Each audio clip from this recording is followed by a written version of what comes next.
قال الله تعالى وهو أصدق القائلين أعوذ بالله من الشيطان الرجيم بسم الله الرحمن الرحيم يا أيها الذين آمنوا كتب عليكم القصاص في القتلى الحر بالحر والعبد بالعبد والأنثى بالأنثى فمن عفي له من أخيه شيء فاتباع بالمعروف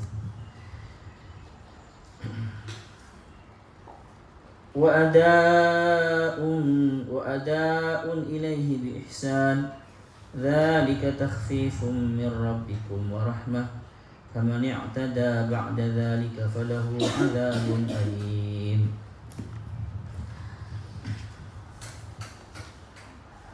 Ya ayyuhalladzina, wahai orang-orang banyak, amanu yang beriman, siapa alladzina kutibah, diwajibkan, ay furidah, difardukan, ditetapkan, alaikum, kepada kalian,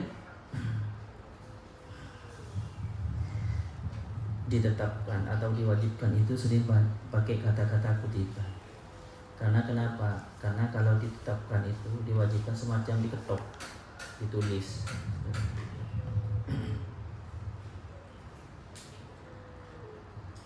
Kalau ditulis berarti sudah pasti. Alaikum, kepada kalian, al-qisas, apa qisas, al-mumathal, apa qisas, al-mumathalah, balasan yang setimpal, fil qatla, di dalam orang yang dibunuh, wasfan, dalam sifatnya, wa fi'lan, dan pekerjaannya, maksudnya pembunuhan beneran maksudnya. Nanti kan ada rinciannya di ayat yang lain. Ada membunuh secara sengaja, ada bunuh tanpa sengaja. Al-hurru adapun maksudnya seperti apa? Al-hurru adapun orang merdeka, yuqtalu, maka dikisos. Apa orang merdeka? Bil hurri, yuqtalu, maka dibunuh. Apa orang merdeka? Bil hurri, dengan orang merdeka juga. Jadi kalau yang dibunuh orang merdeka, maka yang dikisos orang merdeka juga. Wala yuqtalu, dan tidak bisa dikisos, bil abdi, orang merdeka. Wala yuqtalu, dan tidak bisa dikisos siapa orang merdeka, bil abdi, dengan membunuh hamba sahaya. Tetapi wajib dia nanti ya, tetap ya. Bagaimana minta majikannya, minta apa? Jadi kisos itu seimbang ya, seimbang. Itu dulu teman-teman. Kalau sekarang ya sudah ini ya, walaupun membunuh budak itu ya bisa berubah. Ya tergantung kesepakatan para ahli hukum di negaranya. Seperti itu. Karena nanti karena perbudakan itu memang tidak ada dan tidak sesuai dengan peri kemanusiaan, maka sebenarnya masih ada budak dan dibunuh ya tetap. Kalau di zaman sekarang ya bisa setimpal, walaupun merdeka tetap, walaupun yang membunuh orang merdeka ya tetap dibunuh, dikisos ya, dibunuh juga karena membunuh orang budak. Wal abdu, dan dibunuh apa hamba budak, bil abdi, karena bunuh budak. Wal unsa, dan dibunuh, dikisos apa perempuan, bil unsa, karena membunuh perempuan. Wa bayyanatis sunnatu, dan menerangkan as-sunnatu, apa hadis Nabi, anna dzakara, sesungguhnya apa laki-laki, yuqtalu, itu dikisos siapa laki-laki, biha, karena membunuh perempuan. Jadi kalau dia ini kalau di hadis, jadi ini teman-teman, walaupun Al-Qur'annya mengatakan wal unsa bil unsa, bukan berarti kalau ada laki-laki membunuh perempuan tidak dikisos, tidak ya. Tetap dikisos karena hadis menerangkan laki-laki yang membunuh perempuan ya dikisos seperti itu. Dan hadis itu sebagai pelengkap dari Al-Qur'an. Fungsi hadis itu sebagai pelengkap dari Al-Qur'an untuk menerangkan Al-Qur'an secara rinci di antaranya. Wa innahu tu'tabaru wa innahu maka sesungguhnya mengkisos laki-laki karena membunuh perempuan itu tu'tabaru itu dianggap tu'tabarul mumasalatu dianggap balasan setimpal fid dini di dalam agama. Fala yuqtalu maka tidak bisa dibunuh dikisos muslimun siapa orang muslim walau abdan walaupun dia seorang hamba saya bikafirin karena membunuh orang kafir walau hurran walaupun ada siapa orang kafir hurran itu merdeka. Jadi tidak bisa dikisos kalau ada orang muslim membunuh orang kafir. Walaupun orang muslim yang membunuh itu budak. Dan walaupun orang kafir yang dibunuh itu orang merdeka.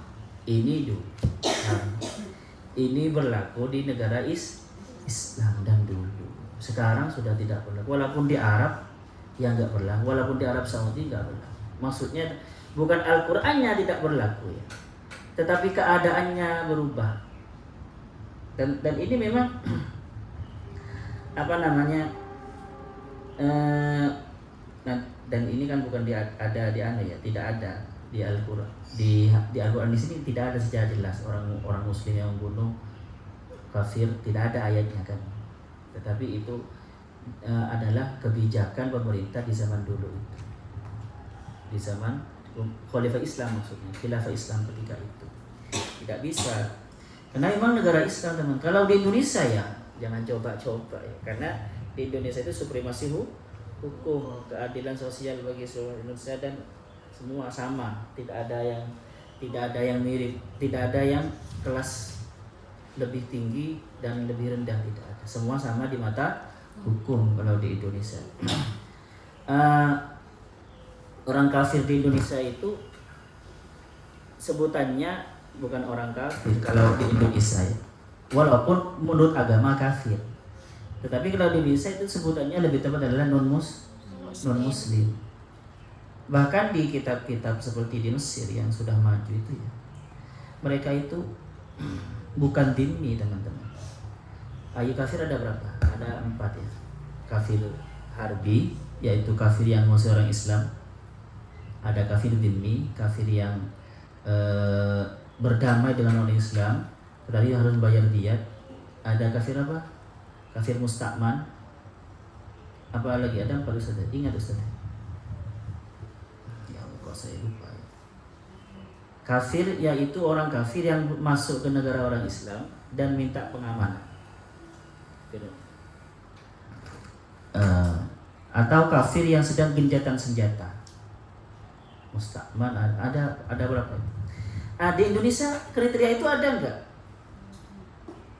Di Indonesia apakah kafir itu bayar fidyah? Tidak kan ya? Berarti di Indonesia itu ya tidak termasuk kafir yang diklasifikasi oleh tafsir oleh fikih klasik itu teman. Lebih tepatnya ya watoniyun, warga negara. Sama dengan orang Islam adalah warga negara biasa. Warga negara, sesama warga negaranya. Kalau statusnya adalah sesama warga negaranya, maka ya tidak ada bedanya mana yang muslim, mana yang non muslim. Paham ya? Jadi di Indonesia ini orang kafir distatuskan sebagai watoniyun, bukan zimmiyun. Karena distatuskan sebagai zimmi tidak cukup kriteria, apalagi distatuskan sebagai harbi atau mustakman atau apa? Lupa satunya. Tidak pantas, tidak cukup kriterianya. Maka yang benar adalah wato. Jadi kalau di Indonesia ada orang Islam membunuh orang kafir, orang Kristen ya dikisos juga kalau memang hukumannya kisos di Indonesia. Seperti itu. Sama. Faman adapun orang ufiya yang diampuni lahu bagi man minal qatilina dari orang-orang yang membunuh. Jadi kalau orang-orang yang dibunuh itu diampuni, disepuro, dimaafkan. Min akhihi, min dami akhihi dari darah akhihi saudaranya. Al-maktuli yang dibunuh. Siapa yang mengampuni? Bukan orang yang dibunuh ya, tetapi keluarga yang dibunuh. Kalau orang yang dibunuh kan sudah mati ya. Jika keluarga yang membunuh itu mengampuni semua, tidak usah kisah tapi bayar diyat. Ya kan? Syai'un apa sesuatu bi an turikal kisasu, dengan cara turika ditinggalkan, al kisasu apa kisas minhu dari al qatil man, watangkiru syai'in, adapun watangkiru syai'un sama ya.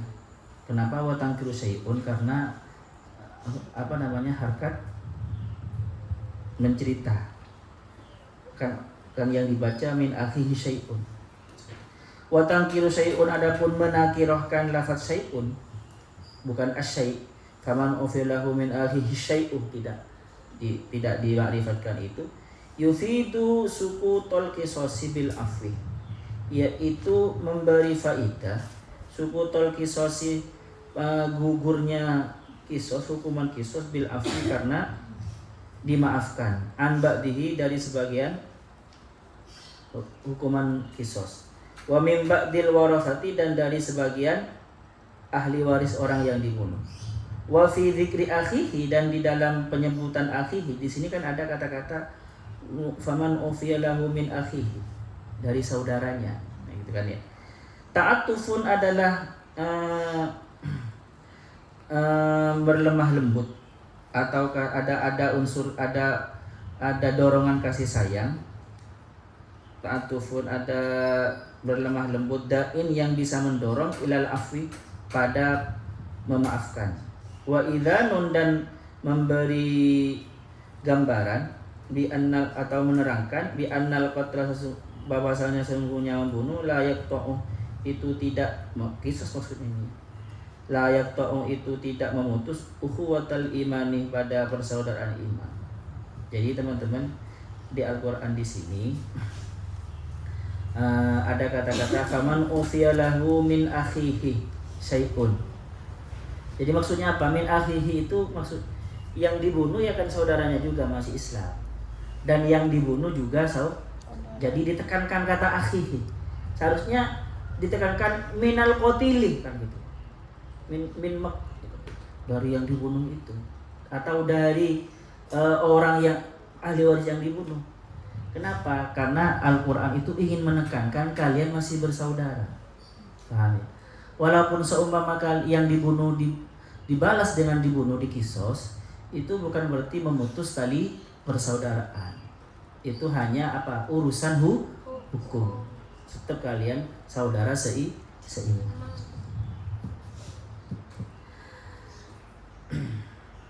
Mana? Waman, adapun man, wa mafaman ufiya lahu itu. Mubtada'un syartiyatun adalah mubtada' syartiyatun yang berupa syarat. Atau mausul, mausulatun, atau man mausulah, wal khabaru, sedangkan khabarnya fattibaun. Syartiyah, fattibaun itu khabarnya. Kalau fattibaun, kalau itu dianggap man syartiyah ya, mubtada' syartiyah, maka fattibaun menjadi jawab. Karena syarat butuh jawab. Ya. Atau man mausulah, sama tetap butuh jawab juga. Fattibaun, maka mengikuti, ai fa'alal afi, maka kepada orang yang memaafkan, keluarga yang memaafkan. Ittibaun adalah mengikuti, lil qatil, bagi orang yang membunuh. Mengikuti ya sesuai hukum yang ada ya maksudnya. Bil ma'rufi, dengan yang ma'ruf. Menuntut maksudnya ittiba itu teman-teman. Al-ittiba itu menuntut.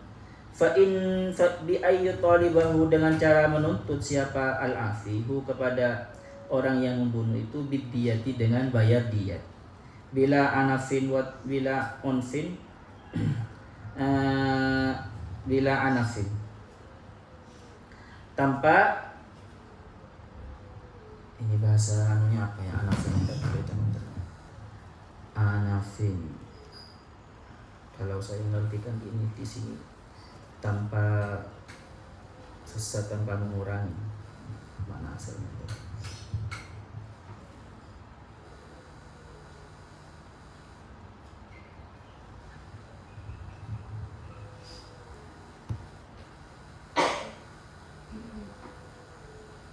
Ayat tanpa bengis atau kekejaman.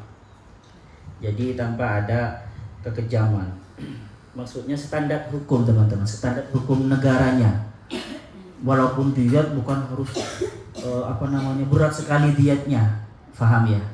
Jadi mengikuti standar hukum yang ada, kan ada fikihnya nanti kalau membunuh sengaja maka bayar unta berapa itu nanti dijelaskan ya. Wa tartibul ittiba'i 'alal afwi, sedangkan menjelaskan ittiba atau menertibkan, meruntutkan kata ittiba 'alal afwi setelah afwi, kan ada faman ufiya lahu min akhihi syai'un fattiba'un. Jadi afu duluan. Yufidu annal wajibah, menerangkan memberi pengertian annal wajibah, sesungguhnya apa yang wajib, ahaduhuma adalah salah satu kisos atau dia, wa huwa ahadu qaulai Syafi'i, wa huwa adapun yufidu annal wajibah ahaduhuma, ahadu qaulai Syafi'i adalah salah satu pendapatnya mazhab Syafi'i. Wa tsani adapun pendapat keduanya mazhab Syafi'i, Imam Syafi'i, al-wajibu adapun yang wajib, al-qisasu adalah qisas, wa diyatu dan diyat, badalun anhu, wa diyatu dan adapun diyat, badalun adalah pengganti anhu dari qisas. Falau afa, kalau memaafkan siapa keluarga yang dibunuh, walam yusammiha dan tidak menyebutkan siapa keluarga yang membunuhha kepada dia, fala syai'ah, maka tidak wajib apa-apa. Warujjah dan dianggap, maksudnya oleh hukum itu dianggap ya, dianggap tidak apa-apa.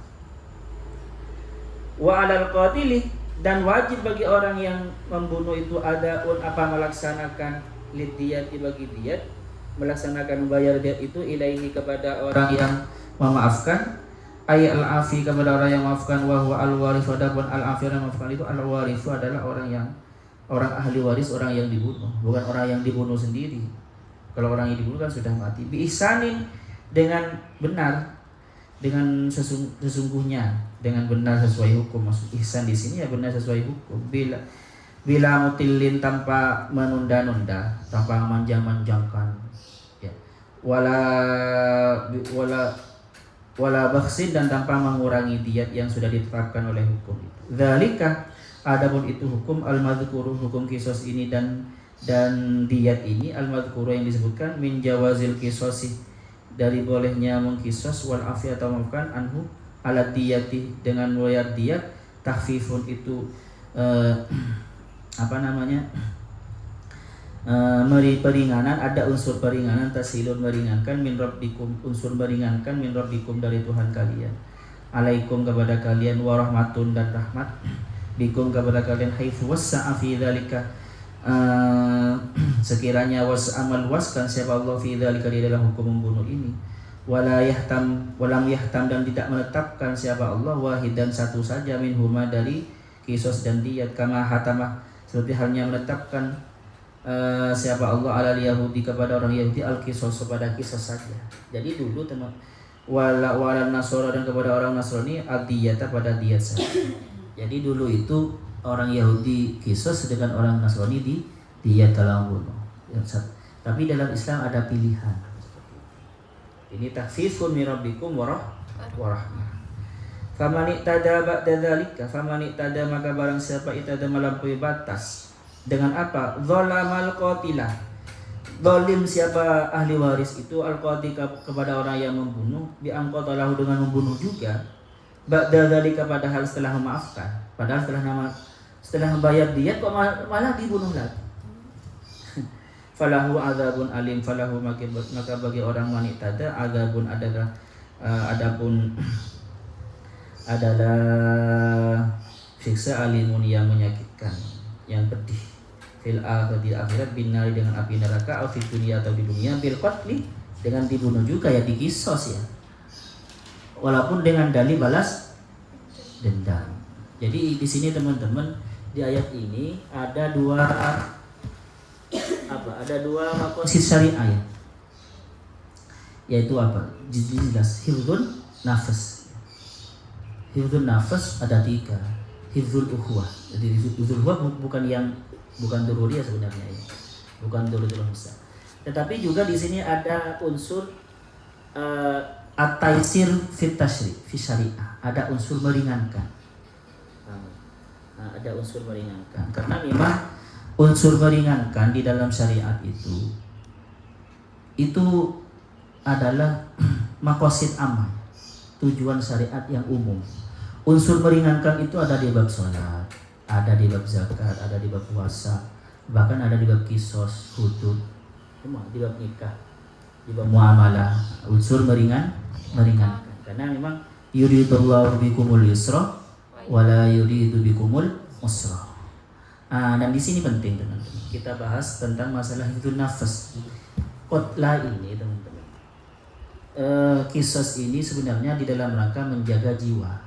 Di atas kan diterangkan ya bahwasanya boleh makan untuk menjaga jiwa, bahkan makanan yang haram pun boleh dimakan kalau dalam keadaan darurat. Jadi apa maksudnya? Maksudnya adalah bahwasanya jiwa manusia ini penting, berharga. Jadi jangan sampai dibunuh. Kalau dibunuh maka dibalas secara setimpal seperti itu. Maka di ayat yang lain itu gimana? Faman qatala mu'minan faka'annama qatalan nasa jami'a. Faman ahya faka'annama ahya. Barang siapa yang bunuh satu jiwa manusia. Faman qatala gimana? Wisal. Faka'annama ahya. Karena kenapa teman-teman? Karena itu besok ya. Teruskan saja sampai maknanya. Walakum, dan bagi kalian wahai orang-orang mukmin, fil qisasi, dalam hukum kisos ini, hayatun, adapun kehidupan. Ai baqaun azimun, adapun baqaun kehidupan, azimun yang agung, ya ulil albab, wahai orang-orang yang mau berfikir. Zawil uquli, yang punya akal, li'annal qatil, karena sesungguhnya orang yang membunuh. Idza alimah, jika tahu siapa al-qatil annahu yuqtalu, bahwasanya dia akan dibunuh, irtada maka dia akan tidak mau membunuh, atau fa ahya nafsahu, maka dia bisa menghidupkan kepada dirinya sendiri. Maksudnya kalau orang yang dibunuh itu tahu bahwasanya hukum di sini ketat di Indonesia, kalau membunuh pasti dibunuh, kan berarti dia gagal untuk membunuh. Otomatis dia sebenarnya membuat hidup dirinya sendiri. Karena kalau membunuh dia pasti dibunuh, maksudnya dikisos.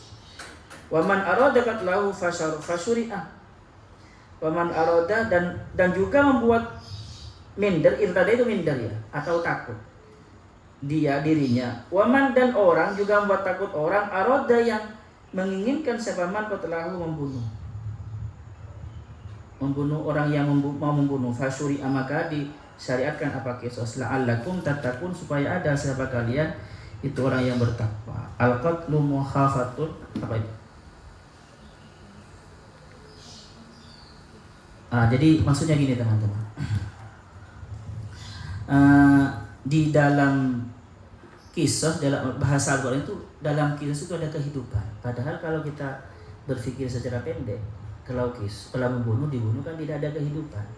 Tetapi sebenarnya kalau hukum itu tegas ya, kalau membunuh dibunuh, otomatis di dalam benak semua masyarakat itu ada ketakutan, ada efek jerah untuk membunuh. Maka sehingga terjaga, tidak saling membunuh. Maka yang terjadi apa? Hifdzun nafas. Tujuan syariat yang supaya hifdzun nafas itu terjaga. Karena gini, dalam maqasid syariat itu ada yang namanya maqasid hifdzun nafas, menjaga jiwa. Dalam menjaga jiwa ini ada yang namanya yang mendukung untuk menjaga jiwa, maka boleh makan, kan gitu ya. Dihalalkannya makan, disyariatkannya makan makanan yang bagus supaya sehat. Tetapi di dalam rangka menjaga jiwa, tidak diperbolehkannya saling membunuh. Seperti itu. Jadi ada unsur yang mendorong supaya tercapai hifdzun nafas itu, dan ada unsur yang mencegah supaya hifdzun nafas itu terjaga, mencegah, seperti itu. Bahkan nanti teman-teman di kasus-kasus tertentu itu, kalau bertentangan antara menjaga agama dan menjaga jiwa, umumnya kalian, kalau kamu tidak mencuri, maka kamu akan saya bunuh. Kalau kamu tidak mengadakan Allah dua, maka kamu akan saya bunuh. Kan di Al-Quran kan diperbolehkan kalau dalam keadaan darurat. Wa qalbu mutmainnun bil iman, asalkan hatinya tetap dalam keadaan beriman, boleh. Seperti itu. Kalau kamu tetap sholat, kalau kamu tidak meninggalkan sholat, maka akan ya enggak apa. Kalau memang benar-benar terancam. Kalau kamu tidak zina, maka akan dibunuh. Ya enggak apa. Kalau benar-benar maka ulama mengatakan hifdzuddin, hifdzun nafas didahulukan daripada menjaga agama. Seperti itu. Tetapi nanti ada pengecualian ya. Kalau yang disuruh berzina laki-laki itu tidak berlaku. Kenapa? Karena laki-laki kan tidak akan terjadi kalau tidak ingin. Karena tidak hidup. Sudah itu tidak bisa kan ya. Seperti itu teman-teman. Ada yang mengatakan seperti itu. Jadi nanti dan juga teman-teman coba ya. Hukum kisos ketika itu di bangsa Arab memang kontekstual karena orang Arab itu orang kebanyakan nomaden. Nanti nomaden, sering berpindah-pindah itu. Kalau di penjara orang membunuh di penjara. Terus ketika waktunya mau pindah tempat, kan orang direpotkan dengan biaya memindahkan para narapidana.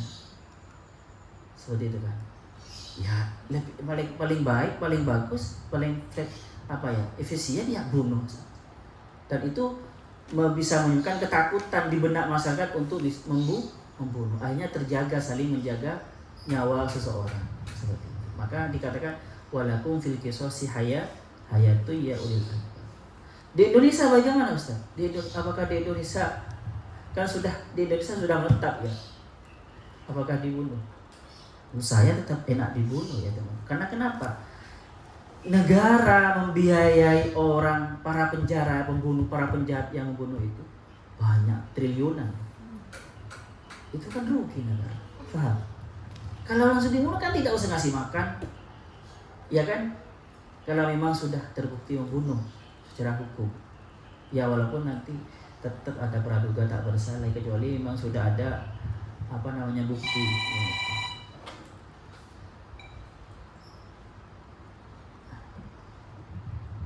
Itu orang tua saya maafin. Assalamualaikum. Wangat celah.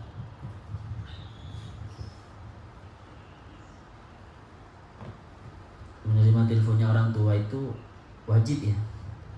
Apalagi cuma ngaji. Sedang sholat saja, ala sholat sunnah tadi ya.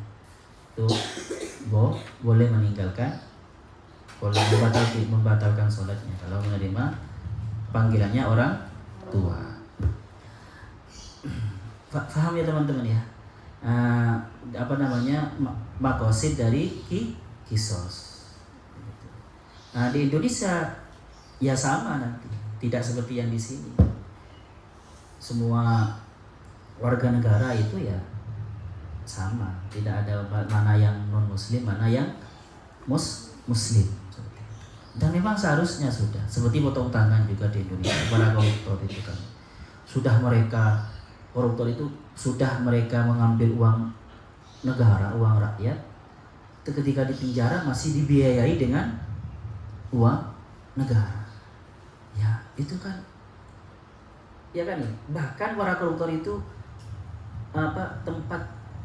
tempat penjaranya mewah kan. Ya mendingan dipotong tangan saja selesai kan gitu kan ya. Hemat biaya sebenarnya. Ya seperti orang nomaden dulu yang diadopsi oleh Islam. Seperti itu. Di sini ada pertanyaan?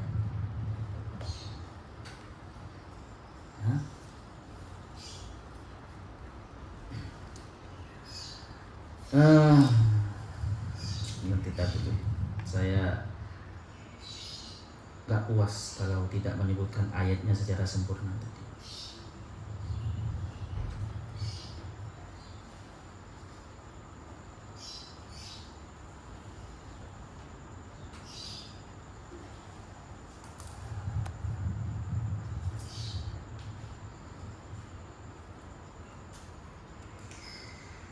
Min ajli dzalika katabna ala bani Israila annahu man qatala nafsan. Ini hukumnya apa? Ini sisi-sisi humanismenya Islam. dan sesuai dengan hak asasi manusia. Barang siapa qatala membunuh siapa man nafsan satu jiwa bighairi nafsin, bukan karena kisos, bukan karena hukuman, au fasadin atau karena merusak fil ardi di dalam bumi, bukan karena berbuat dosa, faka'annama qatalan nasa jami'a, maka mereka itu seperti membunuh manusia semuanya. Wa man ahyaha, dan barang siapa menjaga jiwa, faka'annama ahyan nasa jami'a, maka dia seakan-akan menghidupkan manusia semuanya. Ini kan luar biasa teman-teman. Membunuh satu orang itu seakan-akan dianggap kalau tanpa kebenaran, bukan karena hukum ya, itu bagaikan membunuh semua manusia. Padahal manusia kan manusia pribadi, tapi tidak bisa dibungkiri bahwasanya manusia sama manusia lainnya terkait. Manusia itu manusia sosial, walaupun sebenarnya manusia individual.